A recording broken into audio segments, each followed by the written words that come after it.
David contra Goliat, un clásico de la historia de la cultura universal, un clásico de la cultura cristiana y también indiscutiblemente un clásico de nuestra propia vida, por todos esos gigantes que enfrentamos en nuestras vidas personales. Muchas veces nos sentimos así. En este capítulo, que en verdad es un capítulo de oro, totalmente un capítulo muy rico en grandes enseñanzas.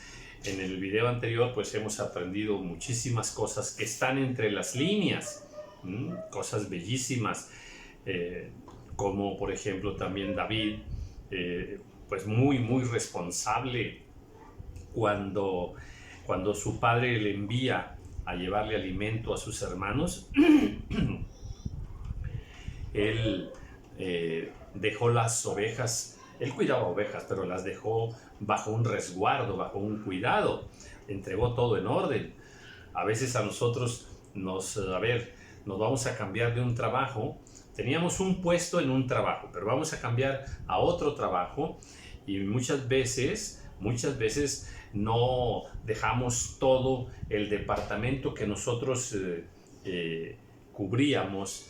A veces no dejamos todo en orden, a veces quedan ahí las cosas en desorden. Típico, al menos en la política mexicana, ¿verdad? Sucede que el nuevo gobernante se pasa más de la mitad de su reinado echando la culpa a los anteriores, que me dejaron puro mugrero, que me dejaron todo en desorden, que todo lo hicieron mal, no me entregaron bien. Cuidado. Y se la pasan ahí. Bueno, eso es cosa de políticos, ¿verdad? Y bueno, pues sí, pero nosotros como hijos de Dios debemos dejar todo siempre, siempre en orden, ¿verdad? Mirábamos cómo hay una declaración ahí de guerra, un reto de guerra, y entra un gran temor en Saúl y en el pueblo de Dios. ¿Por qué? Por escuchar las palabras de Goliat. ¿Y por qué más? El pueblo se asustaba, gran temor. ¿Por qué? Porque miraba a aquel gran gigante. Entonces no es lo que oímos, no es lo que ven nuestros ojos. Hay otra realidad espiritual que nosotros como hijos de Dios pues tenemos que prestarle mucha atención y no dar cabida al temor. El temor castiga a los seres humanos. Por temor, un padre de familia, por ejemplo, por no regañar a sus hijos, por no estorbar a sus hijos, permite que el diablo destroce su propia familia, que destroce a esos hijos. Por temor, porque no los quiere castigar, no los quiere disciplinar, por miedo a que se enojen los muchachos, ¿verdad? Y cuidado con ese miedo. Dios quiere que sus hijos no tengamos ese tipo de temores. Y bueno, luego vimos que todos los varones tenían mucho miedo. Y luego dice que, decía el pueblo de Israel, decía: al que le venciere a Goliat, el rey le enriquecerá con grandes riquezas. Qué interesante. El rey, cuando nosotros enfrentamos nuestros propios Goliats, y acuérdate que dije yo que había muchos, ¿verdad? Y en el video anterior mencionaba que la Biblia registra 4 hechos semejantes a este de Goliat, donde era retado el pueblo de Dios. Habla de 4 gigantes así. El que venció Jonatán, ¿verdad? Que tenía, pues sí, 12 dedos en las manos y 12 dedos en los pies. Ese lo mató Jonatán. Y Goliat, pues que David lo sabemos ya que lo mata, ¿verdad? Pero hay más. El otro es el Hanán, o el Anán, así se llama este otro guerrero de Dios que mató a Lami, ¿verdad? Y bueno, también hay en uno de los pasajes dice que mató a Goliat.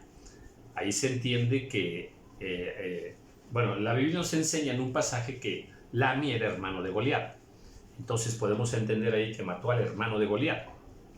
Y ese es el tercero. Y hay otro, este es Sibecai. Sibecai mató también en una guerra en Gob. Allí también se enfrentó a un gigante y lo mató. Entonces, bueno, a ver, enfrentamos gigantes. Pero aquí dice la Biblia, en el caso de Goliat, que al que venciere los gigantes, dice, el rey le dará grandes riquezas. ¡Qué tremendo! Aplícalo en lo espiritual. Cuando nosotros enfrentamos gigantes tremendos, nuestros propios pecados, nuestras propias tentaciones, por ejemplo, y pues nos disponemos a pelear con las armas espirituales que Dios nos da, con la guianza del Espíritu Santo, con la palabra del Señor, y vencemos, entonces Dios, el Rey, nos va a dar grandes riquezas, gozo, poder, sabiduría, paz. Entonces sí, hay que espiritualizar algunos pasajes y podemos ver que sí, encontraremos enseñanzas hermosas. Versículo 26. Entonces habló David a los que estaban junto a él diciendo, ¿qué harán al hombre que venciere a este filisteo y quitare el oprobio de Israel? Porque ¿quién es este filisteo incircunciso para que provoque a los escuadrones del Dios viviente? Allá estas palabras dicen muchísimo. Estas palabras son muy diferentes a lo que está hablando el pueblo, a lo que está hablando Saúl.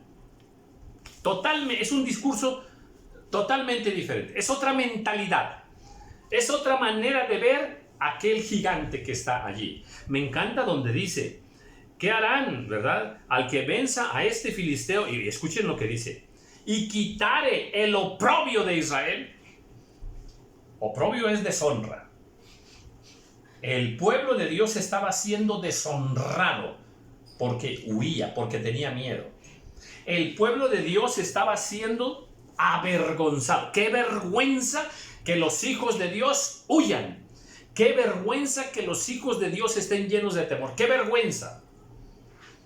¡Qué vergüenza que los cristianos anden pidiendo consejería matrimonial allá con los psicólogos del mundo! Que anden llevando a sus hijos allá para que les enseñen los psicólogos, los pedagogos, ¿verdad?, del mundo, cómo educar a sus hijos. ¡Qué vergüenza que los hijos de Dios anden tomando cursos de economía allá con los del mundo, cuando los más perfectos cursos de economía, de cómo manejar nuestro dinero, están en la palabra del Señor!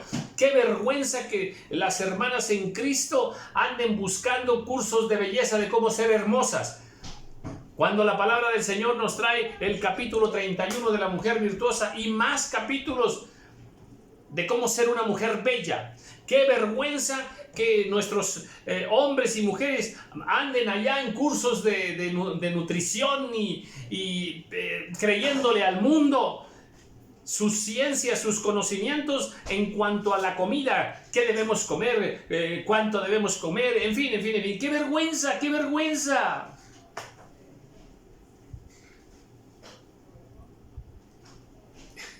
Hay que espiritualizar algunos versículos, Porque ¿quién es este filisteo incircunciso para que provoque a los escuadrones del Dios viviente? Atención con lo que voy a enseñar aquí. Mire.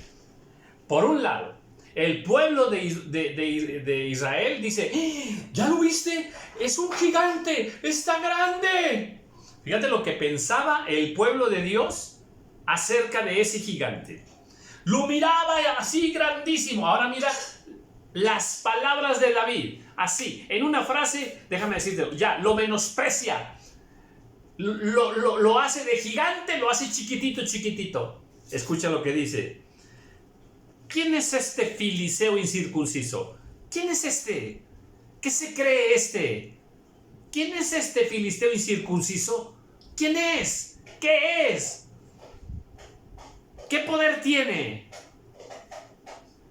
En esta frase, David lo minimiza, lo pone en su lugar, lo pone en el contexto correcto, como debieran estarlo viendo también el pueblo, todo el pueblo de Israel.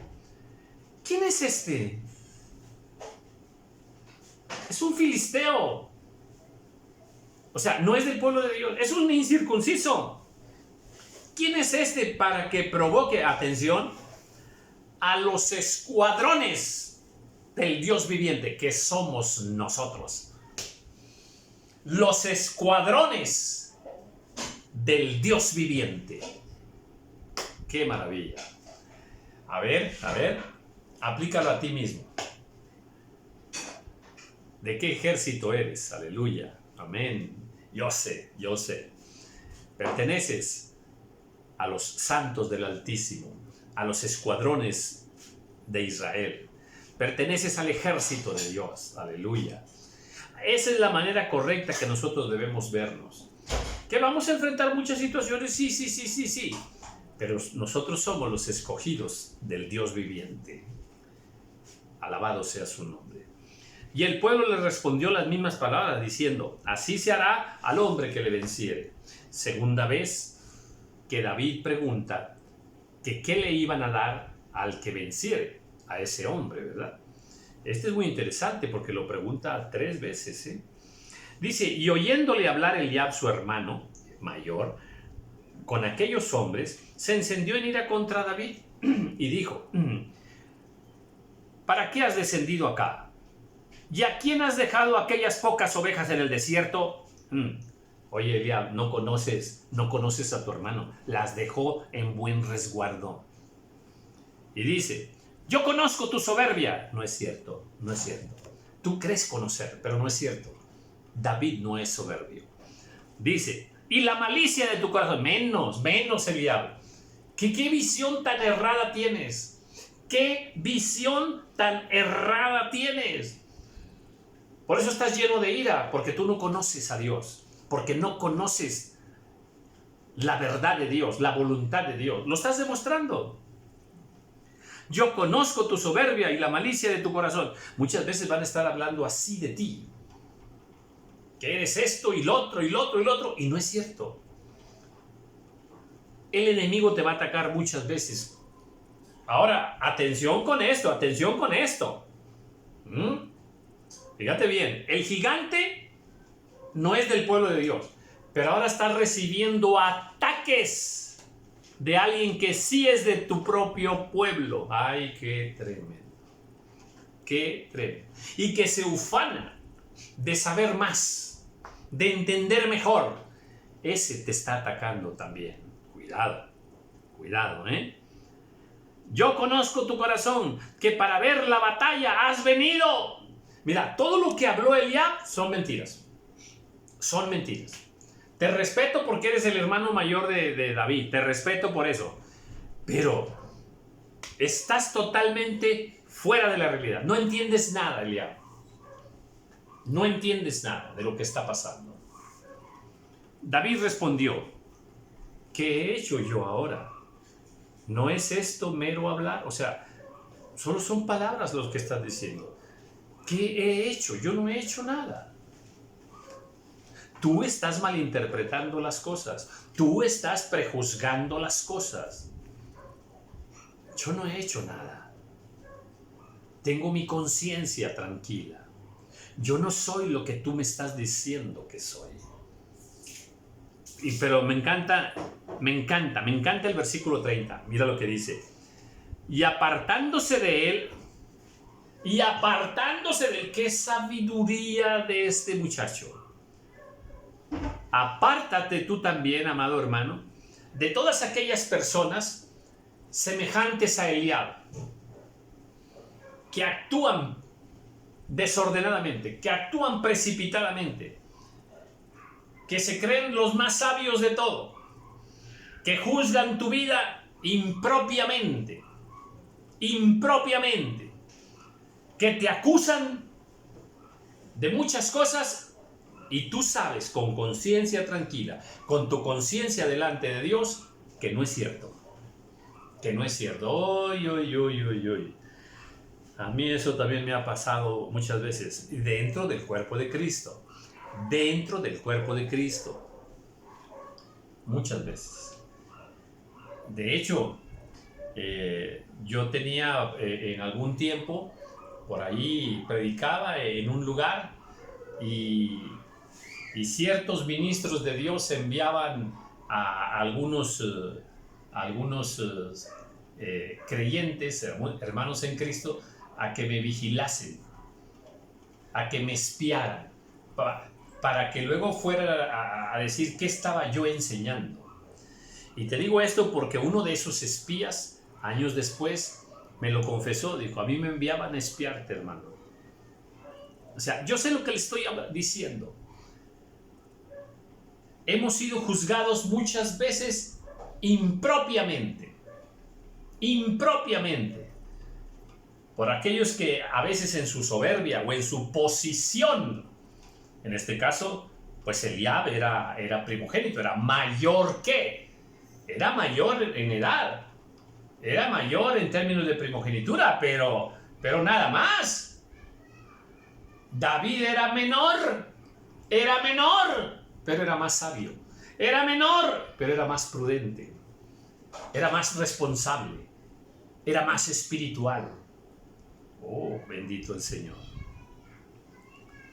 Y apartándose de él, apártate. O sea, a ver, déjame decirte una cosa. Atención con lo que voy a enseñar aquí. Eliab le está diciendo muchas cosas muy feas a David. Te pregunto, ¿David se puso a pelear con Eliab? La respuesta es no. No peleó con su hermano. ¿Qué te parece? ¿Quién tenía la razón? David. Estaba siendo acusado en falso. Le estaban provocando a un pleito, a una contienda. ¿Entró David en contienda? ¿Te das cuenta que no? ¿Ves que David tenía un control de sí mismo? Controlaba su lengua, controlaba sus emociones.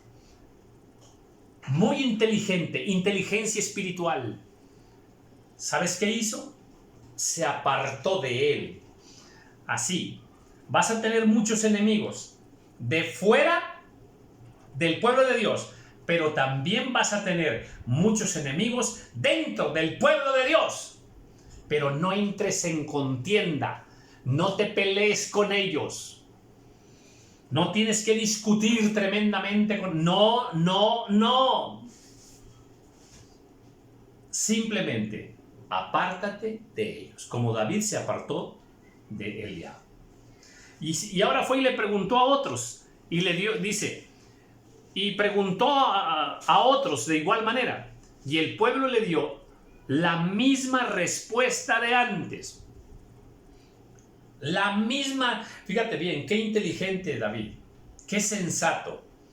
Él se aseguró bien de la respuesta, de lo que estaba diciendo el pueblo, porque muchas veces una parte del pueblo dice una cosa, otros dicen otra, y otros dicen otra.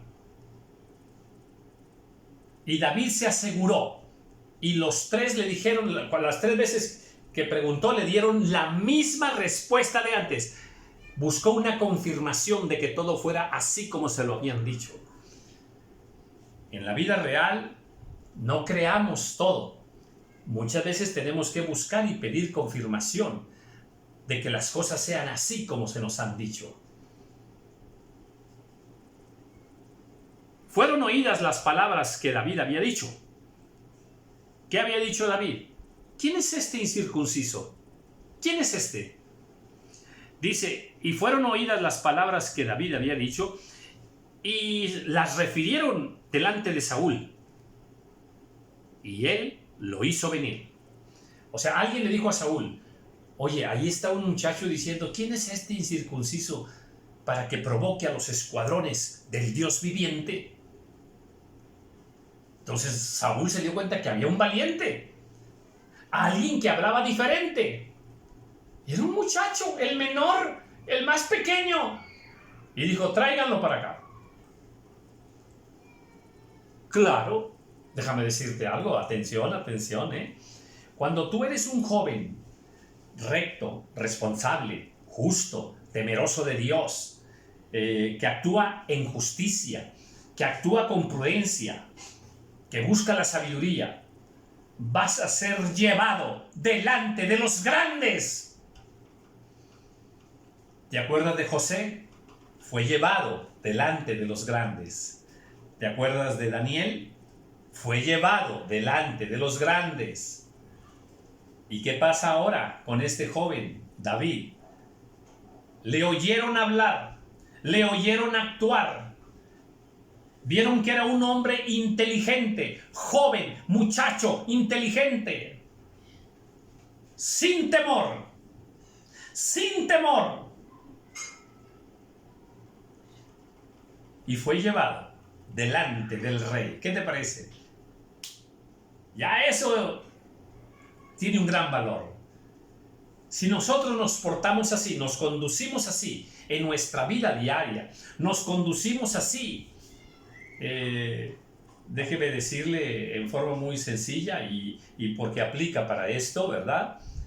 Yo tengo cierta función de trabajo que doy clases de ajedrez. Bueno, pues el año pasado por allí alguien me llama y me dice: trabajo para unas personas, una familia importante, usted le dio ajedrez a mi hijo hace tiempo y esta familia importante busca clases de ajedrez para sus hijos. Y me contactaron con ella, le dieron mi teléfono y bueno, ese mismo día me llamaron. Platicamos un poco y decía yo: ¿puedo enviarle algunas maestras o algún maestro? ¿Le puedo enviar para que...? Y me dijeron: no, lo queremos a usted, venga por favor, lo queremos a usted, venga. Cuando usted lleva una vida que glorifica al Señor, en su trabajo, en la iglesia misma, en la vida social donde usted se mueve, en el ámbito social donde usted se mueve, cuando su testimonio ha sido apreciado por algunas personas, le van a mandar llamar. Le van a mandar llamar. Y esto es lo que están haciendo aquí con David. El rey quiere verte. El rey quiere verte. Lo hizo venir. Y dijo David a Saúl. O sea, ya llegó David y le dice David a Saúl: no desmaye el corazón de ninguno a causa de él, a causa de ese filisteo, de ese incircunciso. Cuando dice incircunciso, que lo dijo acá en el versículo 26, está diciendo: nosotros somos del pueblo de Dios. Ese incircunciso, cuando lo llama incircunciso, lo está echando fuera del pueblo de Dios, porque no pertenece al pueblo de Dios. Y Dios sí hace diferencia, dice la Biblia, entre Israel y los egipcios. Dios sí hace diferencia entre sus escogidos y los que no han aceptado el camino de Dios. Sí hay diferencia. Entonces aquí dice David: no desmaye el corazón de ninguno a causa de él. Fíjate nada más, este muchacho aconsejando a todos los que están ahí: no desmaye el corazón. O sea, veo que todos tienen miedo. Todos están llenos. No desmayen. Atención, atención. El miedo te va a provocar desmayos, debilidad. El miedo te va a quitar las fuerzas. El miedo te va a hacer torpe para la batalla. No desmaye. Tu siervo, le dice, David le dice a Saúl, tu siervo, o sea que soy yo, irá y peleará contra este filisteo. ¿Qué momento? Un muchacho que había sido enviado a llevar comida, de pronto es tomado por el Espíritu de Dios para entender lo que estaba pasando. Es tomado por el Espíritu de Dios y este muchacho, atención, atención, tiene palabra de Dios para su rey. Tiene palabra de Dios para los principales de ese pueblo. Tiene palabra de Dios para el pueblo. Porque este es un muchacho especial, con una entrega y una consagración a Dios. El muchacho que fue llevado, que fue enviado a llevar comida, entendió todo lo que estaba pasando, se ha puesto en manos del Señor y le ha dicho al Señor: heme aquí, no voy a permitir que el pueblo de Dios sea avergonzado. Yo iré. Cuando todos huyen, y él dice: yo iré y pelearé contra ese filisteo. ¿No te parece maravilloso? A mí en verdad, me encanta. ¿Y cómo podemos aprender de esta historia tan bella, tan completa, que sí tiene enseñanzas para nuestra vida, para nuestro tiempo, hoy? No desmayes, amado hermano. Cuando enfrentes a tus propios Goliats, no desmayes. Tú tienes que estar consciente que pertenecemos al reino de Dios. Y Él nos ha dado poder y autoridad. He aquí, os doy poder y autoridad para hollar serpientes y escorpiones y sobre toda fuerza del enemigo, y nada les hará daño. Aleluya. Aleluya. ¿Estaba David en el centro de la voluntad de Dios? Sí, amén. ¿Estaba David en el momento justo? Sí. ¿Entendió David cuál era el propósito de Dios ahí para su vida? Sí, amén. Entrega total a Dios. Dispuesto a pelear por el pueblo de Dios. Dispuesto a pelear en el ejército de Dios.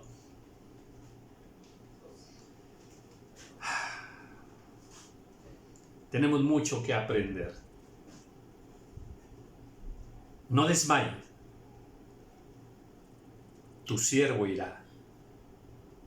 Tu siervo. Yo soy tu siervo. Yo estoy aquí para servirte. Tu siervo irá y peleará con él. Aleluya.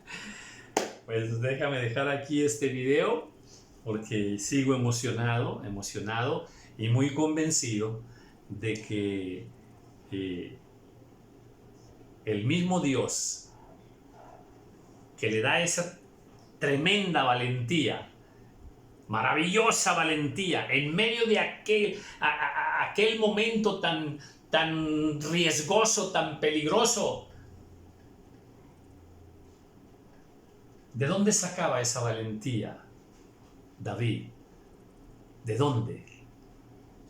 De esa comunión que tenía con Dios, de esa vivencia, esa entrega que tenía con Dios. ¿Dónde había compuesto David tantos salmos?